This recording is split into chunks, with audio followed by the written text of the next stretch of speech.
In this alternate universe, the Axis had won the Second World War, but in the series they was the Third World War, which ended with nuclear annihilation. Just so you know, I'm considering writing a fictional novel based on this exact universe, and here is the concept art of what it would actually look like, so let me know if this book would interest you, similarly to how I wrote a book similar to Kaisertum. Now regarding this video, what if the Axis actually managed to retain their global hegemony? This is a bonus episode on the Victory of Evil timeline. Enjoy! So how can we make the Axis situation better? Well, I think that preventing the German Civil War and the construction of Atuantropa would be the best shot that the Axis has at retaining their global empire. Regarding Atuantropa, it is the easiest to cover, since the construction of which was very unrealistic. I think that Germany isn't stupid enough to make this mega project, so countless lives wouldn't be lost, but also billions of Reichsmarks would be saved, bolstering the German budget. Regarding how we can prevent the German Civil War, it would be more difficult, let me explain. The main reason why I had it happen in the series is because of the German economic stagnation, which happened due to the constant militarization due to the ultranationalist ideology, as well as General Plan Ost being more trouble than it's worth. With the death of the Führer and Hermann Göring, all of the prominent ultranationalist politicians would have drastically different ideas as to how to deal with the crisis. Preventing this civil war wouldn't be easy, but it's not impossible. Germany would have to adapt and dial down on their militarization efforts, although not by much, just to keep the economy growing. With more funding and factories switching to civilian production, this could actually help Germany in the long run and prevent tons of issues down the line. With the growing German economy, General Plan Ost would become profitable a lot sooner, which creates a self-reinforcing loop like shown on the screen, something that Germany couldn't achieve in the series until this bonus episode. Regardless, Germany still lightly subjugates Italy, which was also a canon event in the series, but I can see Germany to be lightly more aggressive down there. It is not like they would annex any land right away, as this would trigger a wave of anti-German demonstrations in Italy, possibly leading to war. For now, Germany will just exploit the Italian industry and their sphere of influence, so Germany is as of right now the undisputed masters of Europe, and by extension the entire world. Another change I would like to make is in Russia. In the series, the Uralic Republic united and received the bulk of the Slavic deportations from Eastern Europe, leading to them to unite all of Russia with a brutal 20-year-long civil war, defeating the Soviet of Omsk, which was the remnants of the Soviet Union. For this bonus episode, I think it would be more beneficial to have the Soviet of Omsk to expand and eventually forcefully unite all of Russia, which would be opposed by the majority of their conquered people. This would help Germany in winning a possible Third World War down the line. Let me explain why.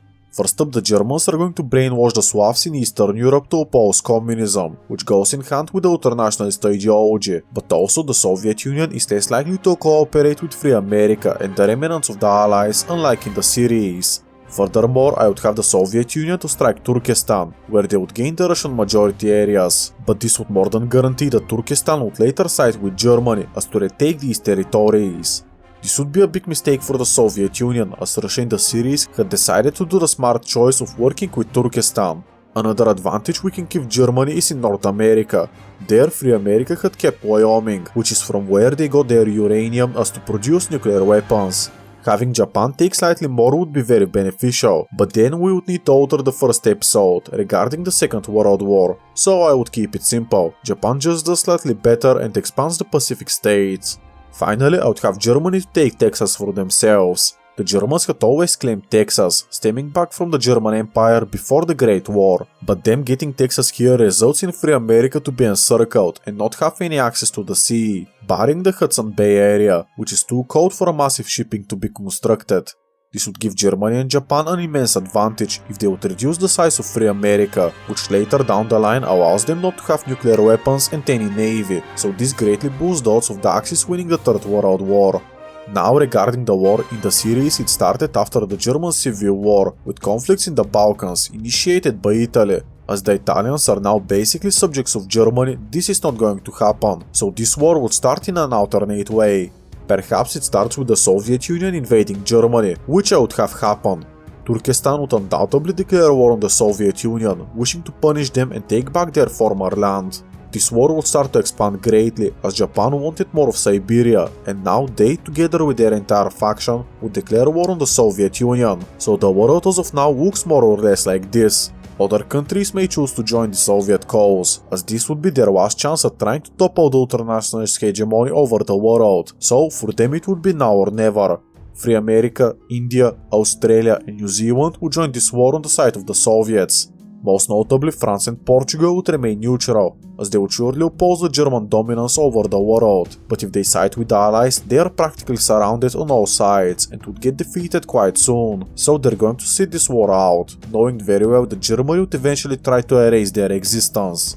Much like the Third World War of the series, the Axis would have a complete naval dominance over their enemies, so they can resupply all fronts, trade and blockade their enemies.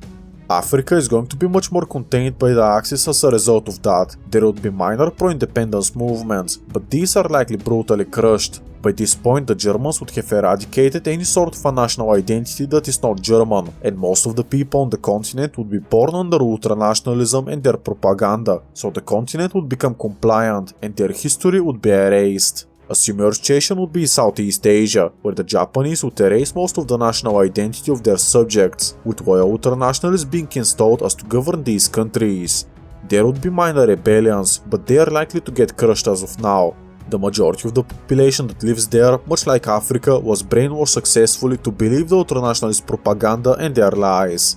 China, on the other hand, I think would still rebel. Japan may be more successful in their Japanization efforts, but China was simply too big and too populous, so these efforts aren't going to be as successful.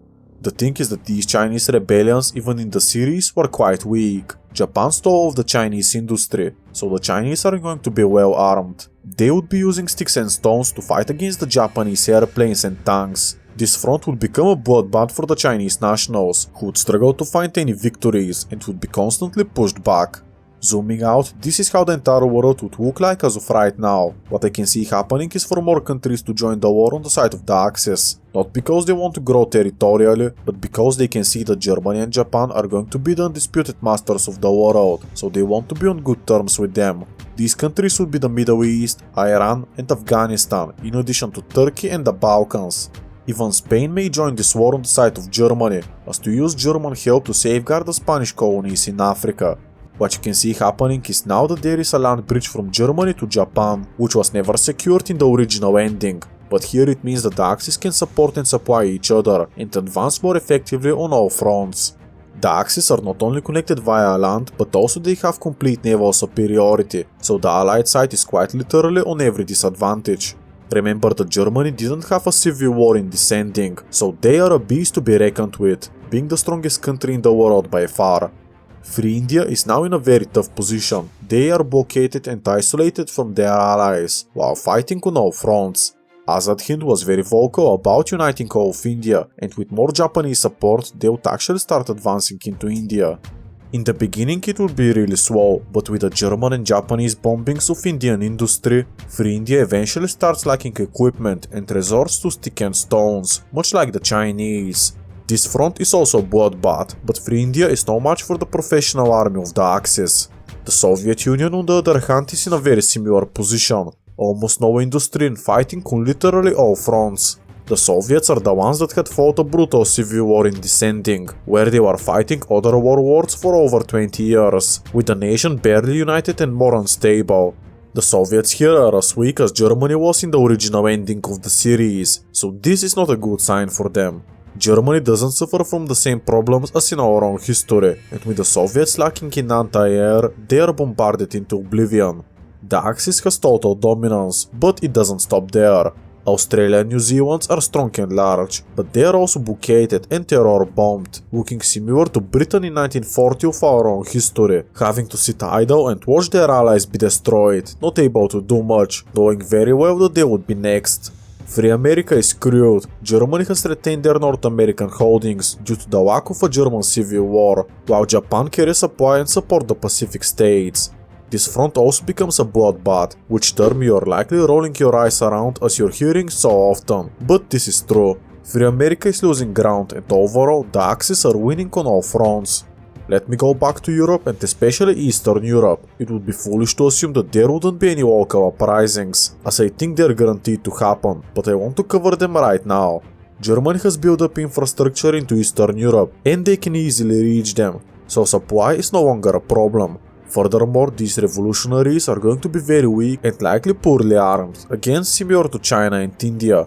There seems to be a trend that the Axis would be just fighting inferior enemies, due to the Axis dominating the entire world and having better and larger industry, while the ruling ideology is effective in mobilizing people and making them die for their home country. I am not neglecting Eastern Europe, as this is likely a brutal front that sees up to 1 million German casualties, but these pockets of resistance are just that, pockets. They are likely very poorly organized and don't coordinate with each other, while being isolated and not being able to put up a good fight. What Germany will do is isolate them and destroy each pocket one by one. With each pocket that Germany destroys, they can spare a larger force, as to deal with other pockets of resistance, making the defeat of the Slavic Revolution one that is inevitable, but it would undoubtedly take years to materialize. Now, as tensions would rise in South America, I think that Brazil will join the Axis. The main goal for Brazil is actually protection, where the Spanish-speaking realm would not dare to invade Brazil, which is protected by Germany in this case, and it would make the Spanish-speaking countries join the losing side if they were to invade Brazil. The Brazilians are unlikely to contribute with this much to the war effort. They are likely going to help out against Free America and quell African revolts, but they would still be welcomed by the Axis. Since China and India are fighting a guerrilla war, Japan doesn't need to send their full army there. A guerrilla war is defeated by starving and slowly defeating the fighters, not sending in the entirety of your armed forces. This means that Japan has spare soldiers, and with the addition of their strong navy, would be looking to land in Australia and New Zealand. By this point, both of these countries were not as strong, and their population is minuscule compared to the Japanese sphere. For example, Sri Lanka would actually have a greater population than Australia, while Singapore has a larger population than New Zealand. This is not to speak of Indochina, the Philippines, Vietnam and so on that are in the Japanese sphere and would aid Japan. What I'm trying to say is that taking out Australia and New Zealand is going to be rather easy for the Japanese faction. Of course, Australia is the size of a continent, but I can see them losing their major cities, with their resistance moving inland, but they are also going to be slowly defeated. Japan now has total control over the Pacific Ocean. Free India is now on the run, as Pakistan would be advancing together with Azad Hind, and more Japanese troops would be spared to fight there.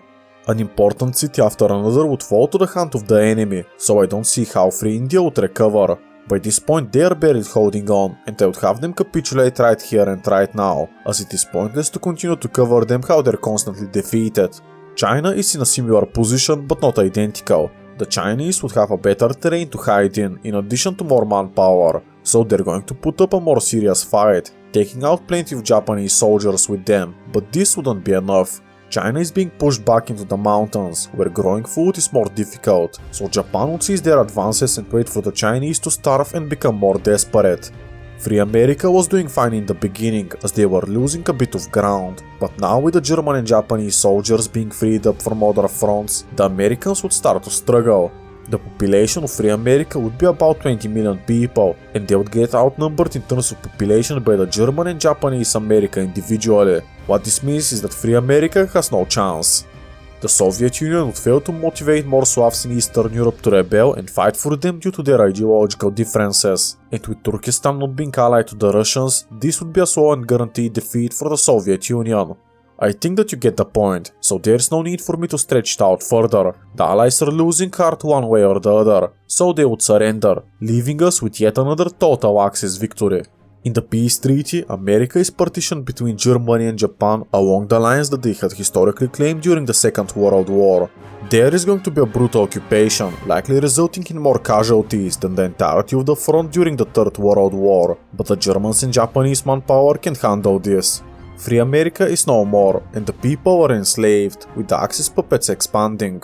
In South America nothing major changes, but Brazil is more allied with Germany, so the rest of South America is going to become more fearful of striking Brazil, while making the Brazilians more cocky and aggressive. This could lead to another South American war, this time initiated by Brazil, which would like to reach the Pacific Ocean and contain the Spanish-speaking countries.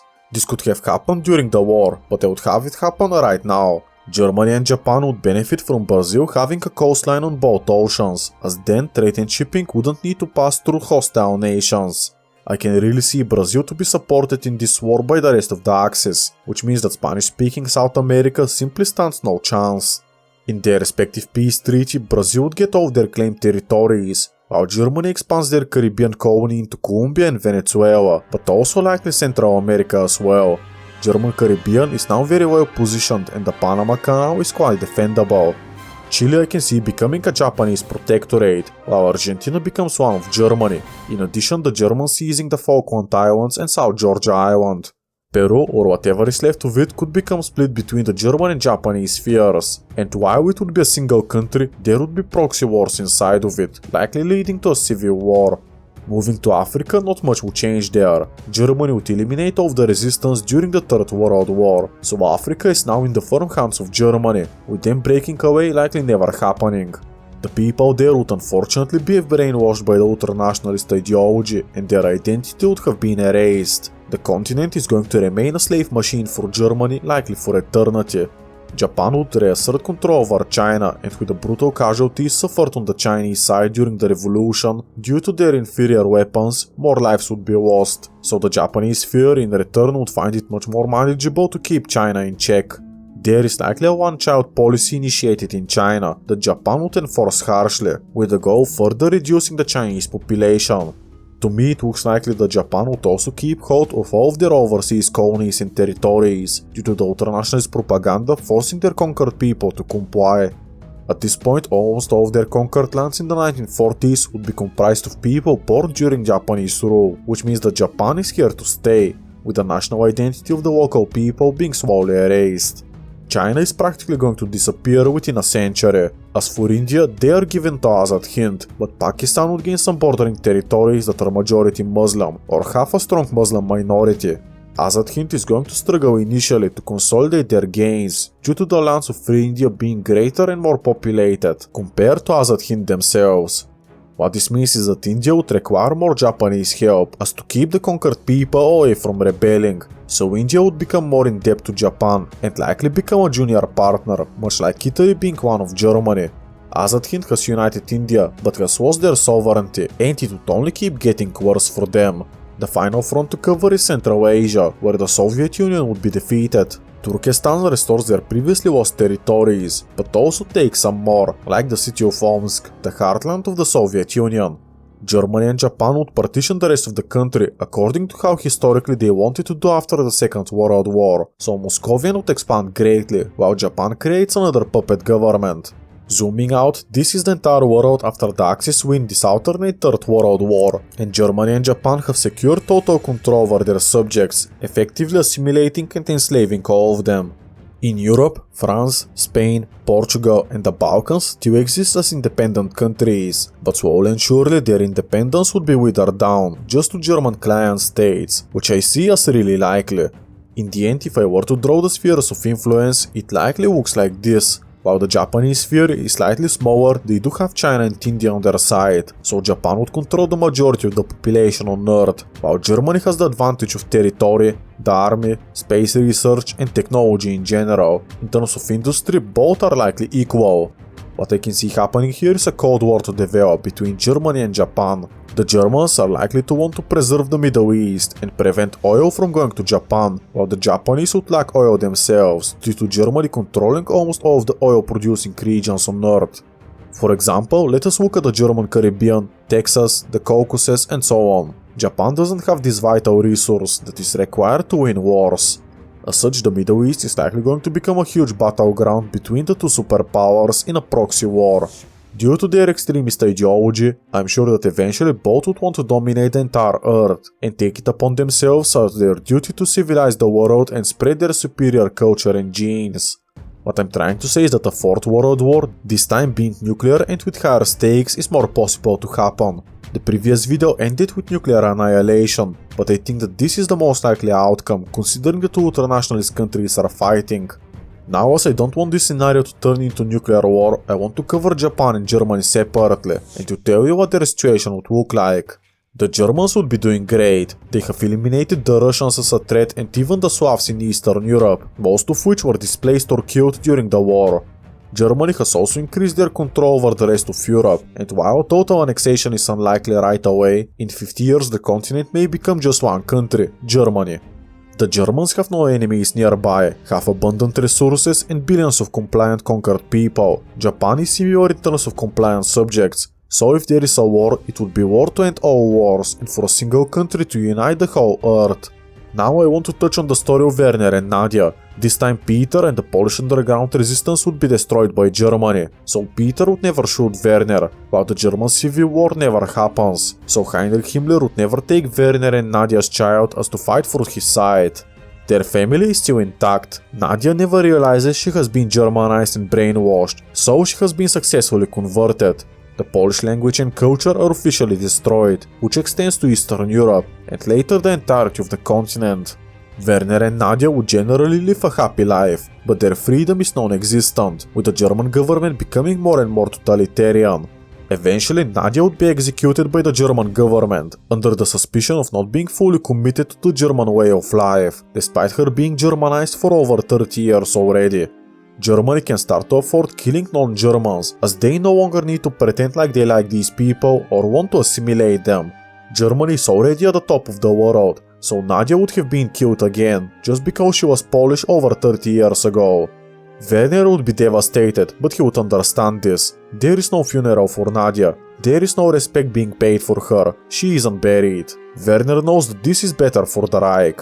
As a result of that, Werner would look at the person who killed Nadia and say, "Thank you for keeping me safe. Long live the German Reich." Everyone has been brainwashed by the ultranationalist propaganda, and this world may be more unlivable than the canon ending.